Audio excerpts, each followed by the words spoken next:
How are you? Hey, എന്ത് nervous ആയിരിക്കുന്നേ? Feel free. പെൺകുട്ടി അധികം സംസാരിക്കില്ല. I like it. കുടിക്കാൻ ചായയാണോ കാപ്പിയാണോ? അത് പിന്നെ പറയാം. ഓക്കേ. അത് ശരി, നിങ്ങളുടെ ഹോബീസ് എന്താ? എന്റെ മോള് നന്നായിട്ട് പാചകം ചെയ്യും. അതിന് പാചകക്കാരിയെ വെക്കാം. വീട്ടിലെ എല്ലാ ജോലിയും വൃത്തിയായിട്ട് ചെയ്യും. വീട്ടുജോലിക്കും ആളെ വെക്കാം. മോള് മ്യൂസിക് ക്ലാസ്സിൽ പോകുന്നുണ്ട്, നന്നായിട്ട് പാട്ട് പാടും.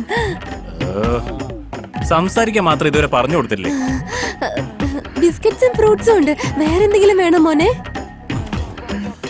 കുറച്ച് പ്രൈവസിയാ വേണ്ടത്.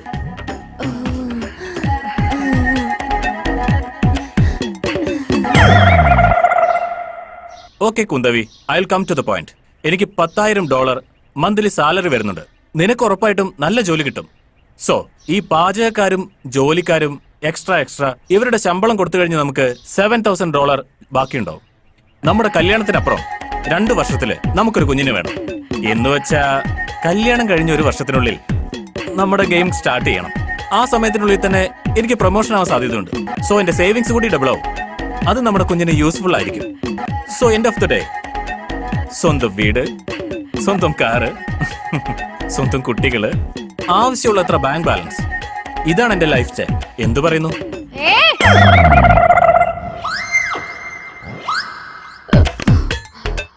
പെണ്ണുങ്ങളെന്താ വണ്ടി ഓടിക്കാൻ പാടില്ലേ? വാട്ട്?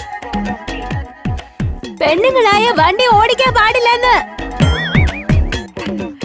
എന്തുകൊണ്ട് പറ്റില്ല? ഓടിക്കാലോ.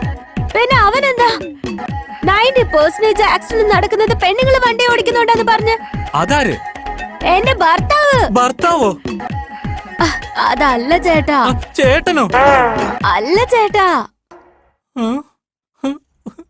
പെണ്ണുങ്ങളായാൽ എന്താ വണ്ടി ഓടിക്കാൻ പാടില്ലേ?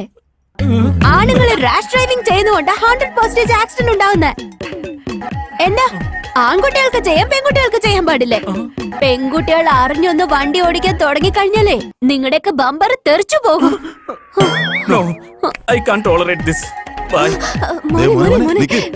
അതെന്താന്ന് വെച്ചാ ഇന്ന് ഹോളി ആയിരുന്നില്ലേ?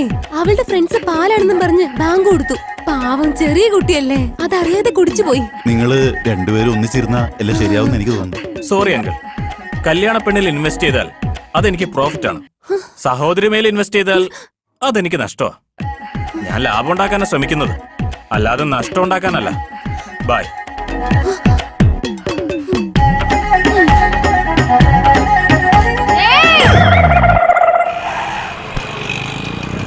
അവിടെ നോക്ക്, അവനാ അത്.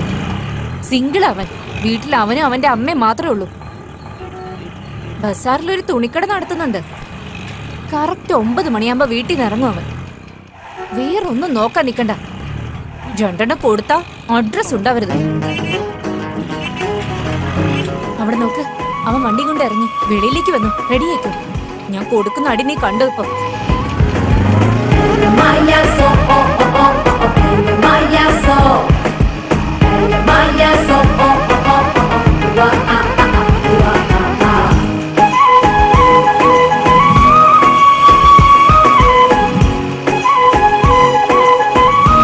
ഞാൻ അടുത്തൂടെ പോവാൻ പോവാ. നല്ലൊരു അടി കൊടുത്തിട്ട് വരാം.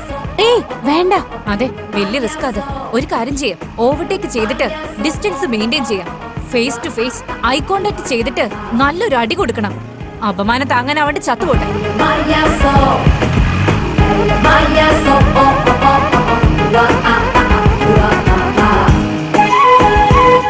സ്റ്റാർട്ട് ചെയ്യ.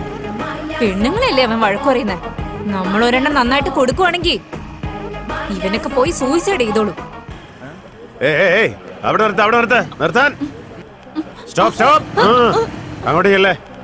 കുറച്ച് അർജന്റ്. Please sir. നമുക്ക് ഇവിടെ സംസാരിക്കാലോ. എന്താ സാറേ ഇത്? പറഞ്ഞ മനസ്സിലാവില്ല സാർ. എന്നോട് പറയണ്ട, സാറിനോട് പോയി പറയേ. ശരി, ആ സാറിനോട് പോയി പറയുന്നേ. ആ സാറിനോട് പറയേ. ഇതാ സാറാ പെണ്ണിന്റെ നമ്പർ. പറഞ്ഞത് മനസ്സിലായല്ലോ. ബൈ. DSPയുടെ നമ്പർ കൊടുത്തേക്കുന്നത് ചന്ദ്രശേഖര്. എന്തൊരു റിയാക്ഷൻ അടി ഇത്. എനിക്ക് എന്തൊക്കെയോ ഡൗട്ടൊക്കെ ഉണ്ട്. അതെടി, എനിക്കും അങ്ങനെ ചില ഡൗട്ടുകളൊക്കെ വരുന്നുണ്ടടി. ഡാഡി, ഉം, നിങ്ങളുടെ ലവ് മാരേജ് അല്ലേ? ഉം. ആ, അച്ഛൻ അമ്മയാണോ ഫോളോ ചെയ്തത് അതോ അമ്മയാണോ അച്ഛനെ ഫോളോ ചെയ്തത്? എന്തിനാ മോളെ ഇതൊക്കെ ചോദിക്കുന്നത്? ആഹ്, പറ അച്ഛാ പ്ലീസ്. ഞാൻ തന്നെയാ ഫോളോ ചെയ്തേ. അമ്മാവന്റെ ലവ് മാരേജ് അല്ലേ? ഉം, മനസ്സിലായി. അവിടെ ആദ്യം മാമൻ തന്നെയാ ഫോളോ ചെയ്തത്. ആദ്യം ആ പെണ്ണിന് സമ്മതമായിരുന്നില്ല, പിന്നെയാണ് അവള് സമ്മതിച്ചത്. നിന്റെ മാമൻ തന്നെയാ പറഞ്ഞത്. ഇവരുടെ എല്ലാവരുടെ ലവ് സ്റ്റോറിയിലും ആണുങ്ങളാ ഫോളോ ചെയ്തിരിക്കുന്നത്. പിന്നെ ഇവനെന്താ എന്നെ ഫോളോ ചെയ്യാത്ത? എങ്കിൽ പിന്നെ ഞാൻ തന്നെ ഫോളോ ചെയ്യാം. എനിക്ക് ഉറപ്പായിരുന്നു ഇവിടെ വന്ന ചെക്കനെ നീ ചേട്ടാന്ന് വിളിച്ചപ്പോ തന്നെ എനിക്ക് സംശയം ഉണ്ടായിരുന്നു ഇവള് വേറെ എന്തോ പണി ഒപ്പിക്കുന്നുണ്ടെന്ന്. വേണ്ട വേണ്ടെന്ന് പറഞ്ഞ കേക്കില്ലല്ലോ. പെൺകുട്ടിയായിട്ട് വളർത്താണ്ട് ആൺകുട്ടിയെ പോലെ വളർത്തിയപ്പോഴേ ഇതല്ല ഇതിനപ്പുറം നടക്കും. ഒരു നാണമില്ലാത്തവള്. നീ വായടച്ചേ. എന്തിനാ ഞാൻ വായടക്കുന്നേ? അവളോട് ആദ്യം പറയും. അവള് പറയുന്നതിനൊക്കെ നമ്മൾ ചിരിച്ചോണ്ടിരുന്ന പിന്നെ അങ്ങോട്ട് നമ്മളെ നോക്കി എല്ലാവരും നീ ഒന്ന് ചിരിച്ചോണ്ടിരിക്കും. നിർത്ത്. ആരാ മോളെ ആ പയ്യൻ? അറിയില്ല, പേരെന്താ? അറിയില്ല. പക്ഷെ ഈ നാട്ടിലുള്ളതാ. ഉം, എന്താ അവൻ ചെയ്യുന്നേ?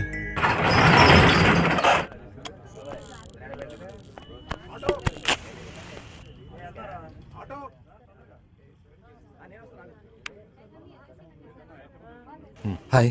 Hi sir. ഈ കടയിൽ നല്ല സെലക്ഷനാ. വാ മോളെ.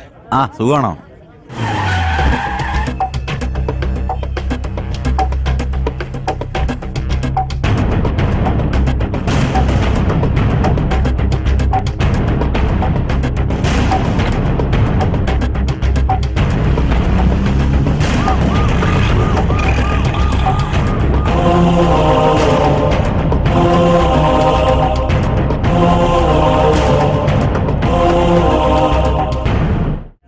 എക്സൽ സൈസിൽ ഒരു ഷർട്ട് ഇട്. ശരി ഏട്ടാ. ദേ ഇത് നോക്കി.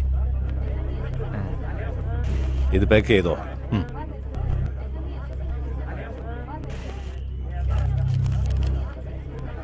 ഇതാ പഠിച്ചോ. സർ ക്യാഷ് അവിടെ കൊടുത്താൽ മതി.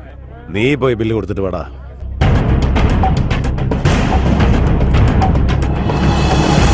ദേ ഇങ്ങോട്ട് നോക്കിയേ. ആ? അയ്യോ, സാറാണോ?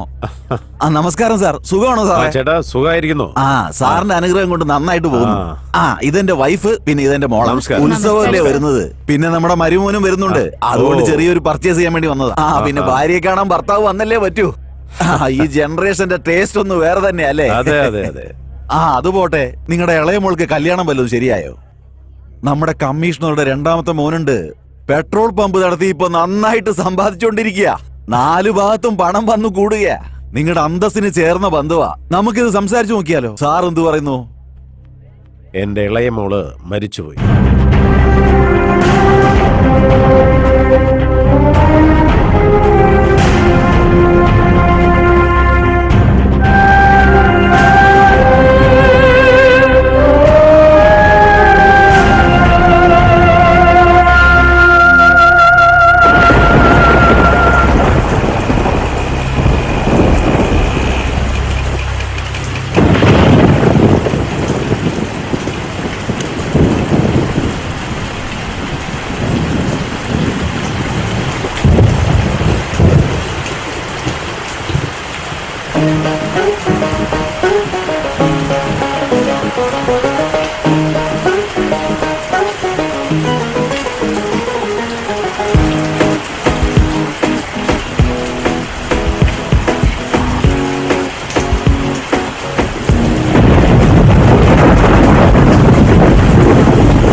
ഹെൽപ്പ് ചെയ്യുവാട്ടെ.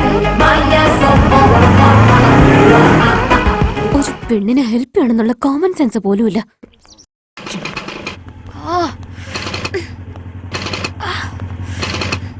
ഏയ് എന്താ പറ്റിയത്?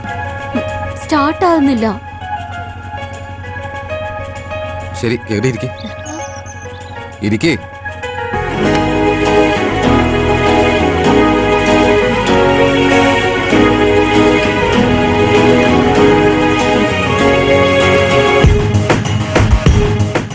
എന്നെ തന്നെ തള്ളിക്കൊണ്ട് പോവാണല്ലോടാ നീ.